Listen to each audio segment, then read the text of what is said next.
match entre le club musulman Créteil Bébel et le Paris Football Gay aura-t-il lieu pour évoquer l'homophobie dans le football? Voici l'entraîneur du Paris Football Gay, Brahim Naïd Balkh, par ailleurs auteur du livre Un homo dans la cité, et la secrétaire d'État au sport, Ramayad.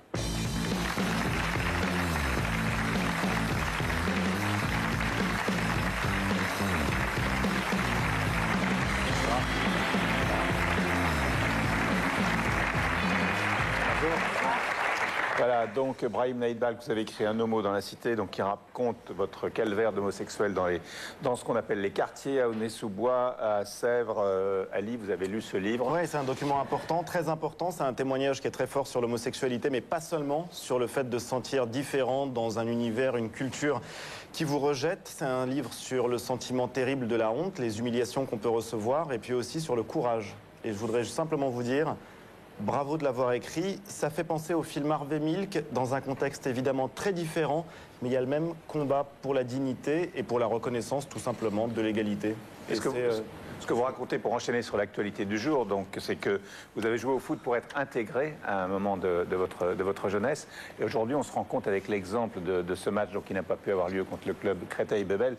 Il y a un communiqué du capitaine Farid Bencheikh qui modifie un peu la teneur du sujet à l'instant, qui dit que ce n'est pas un club musulman ni un club communautariste, mais juste un club de bande de copains. Et ils disent qu'ils ne sont pas homophobes, etc. etc. On va revenir sur le sujet. Mais donc ce match n'a pas eu lieu à cause de l'appellation de Paris Football Gay. C'est vrai, ça a été la première remarque du club à cause du Paris Foot Gay. En fait, ils n'ont pas vraiment compris le message parce que quand même, ils disent au départ aussi qu'ils sont un club donc musulman, donc communautaire, et ils refusent tout simplement de jouer contre des gens aussi qui sont... Aujourd'hui, le communiqué ce soir du capitaine change un peu. Bon. Alors c'est vrai que l'appellation peut provoquer un peu, mais nous on est tellement, on milite contre l'homophobie, mais surtout on milite contre toute discrimination dans le football. Et cette personne ne s'est pas suffisamment renseignée dans le sens où notre club accueille aussi bien des gens qui sont hétéros, des gens qui sont homos, mais vous devez surtout même pas vous défendre, même pas justifier ça. Mais c'est pas une provocation de s'appeler Paris Foot Gay. C'est dingue d'en arriver là. Et alors, on a quand même des gens qui sont musulmans qui jouent avec nous, qui ont fait le ramadan d'ailleurs il y a quelques semaines et qui ont participé à la compétition.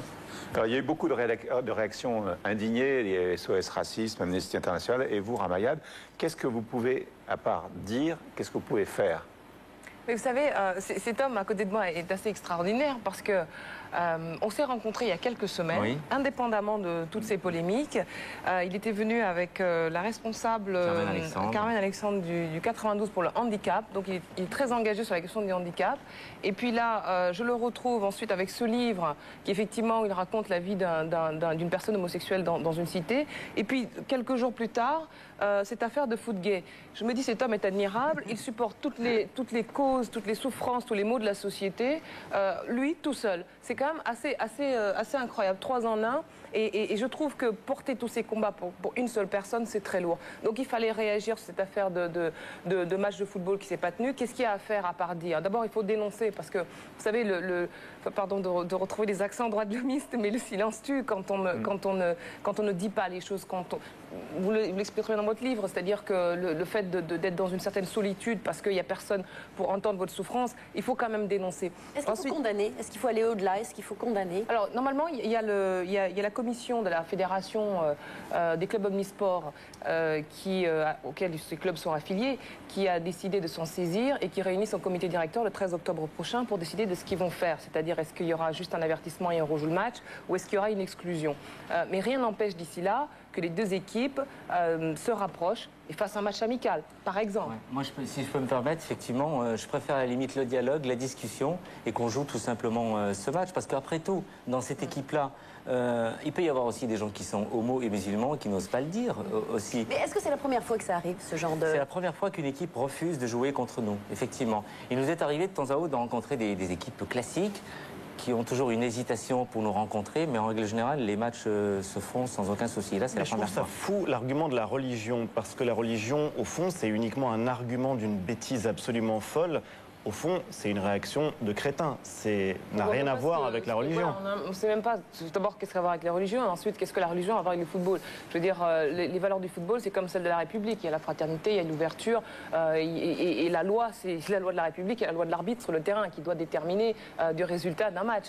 Et ça n'a rien à faire là-dedans. Donc moi, je trouve ça... de parler avec le responsable du club musulman. J'ai invité à venir à ce qu'ils viennent qu'on en parle, parce que je sais que l'association... On les a invités aussi dans cette émission. Hein, l'association souhaite qu'on en parle. De toute façon, il y a pas mal dans ces combats-là, il y a pas mal de compagnons de route avec lesquels on a beaucoup travaillé sur la lutte contre l'homophobie à l'échelle internationale. Donc on poursuit ce combat en matière sportive et en particulier dans le football, qui n'échappe pas évidemment aux maux de la société.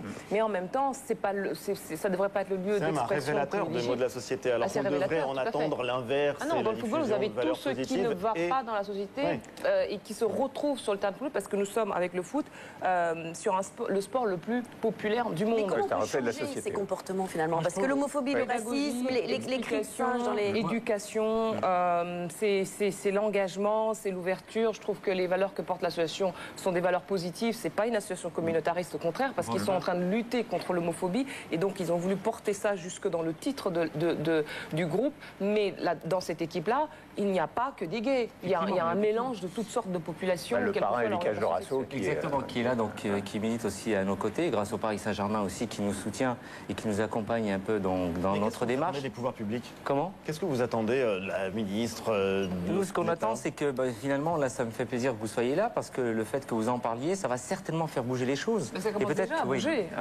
Et justement, les médias, ils ont vraiment très vite réagi. Mais le fait que vous soyez là, je suis persuadé que ce match va finir par se jouer, en fait. Parce que comme je disais tout à l'heure, il faut vraiment absolument... envie de le jouer. Moi, j'ai envie de le jouer parce qu'il faut vraiment passer par le dialogue. Tous ces types qui se sont prononcés dimanche dernier et qui ont donc refusé le match, moi, je sens que ce sont des gens... Il y a pas mal de divisions à l'intérieur de l'équipe maintenant. Oui, aussi, effectivement. Donc, la personne qui s'exprimait, moi, je trouve complètement extrémiste. Et ça fait vraiment du mal et du tort à, je dirais, donc la communauté musulmane en France qui ne mérite pas ça. Moi, ce matin, ma mère, elle a vu justement un reportage de ce garçon-là. Et à un moment donné, en l'écoutant, elle s'est dit... si je peux me permettre de parler un peu en arabe, Willy Wesh Goulada. En gros, c'est mais qu'est-ce qu'il raconte ce monsieur en fait? Et j'ai expliqué à ma mère. Elle est complètement outrée de voir ça. Donc, ce sont des soutiens du monde du foot. Les soutiens du monde du foot, on en a bien sûr, puisque la Ligue de foot donc, nous aide. Et il y a donc des chartes qui sont signées. Il y a donc le Paris Saint-Germain et d'autres clubs professionnels, donc, parce qu'on lutte aussi contre... Oui, ils organisent même une compétition lors de la journée contre l'homophobie. Exactement, donc au Paris Saint-Germain. Donc la Ligue est là présente pour nous soutenir. Il y a 2-3 clubs qui ont signé une charte justement pour militer contre tout type de discrimination dans les stades, parce qu'il y a aussi des chants homophobes dans les stades un peu partout. Il y en a eu tellement des chartes, il y en a eu tellement des bonnes déclarations. Mais en tout cas, mettez de bons protèges tibia quand vous allez jouer ce match amical. Et je pense que comme c'est un match amical, je crois que c'est la meilleure manière de répondre. Je pense que moi, je les incite fortement, cette équipe, à venir sur le terrain et puis à retrouver le jeu. Parce que ce n'est qu'un jeu, ce n'est qu'un match. Il est faux de dire ce n'est pas qu'un match, contrairement à ce qui a été affirmé, et que c'est des valeurs qui sont en cause. Non, c'est des valeurs de fraternité, d'ouverture, de jeu, tout simplement. Il ne faudrait pas qu'on en arrive à une exclusion, à des choses comme ça. Et il vaut mieux que toutes les deux équipes prennent les devants et se retrouvent autour d'un match.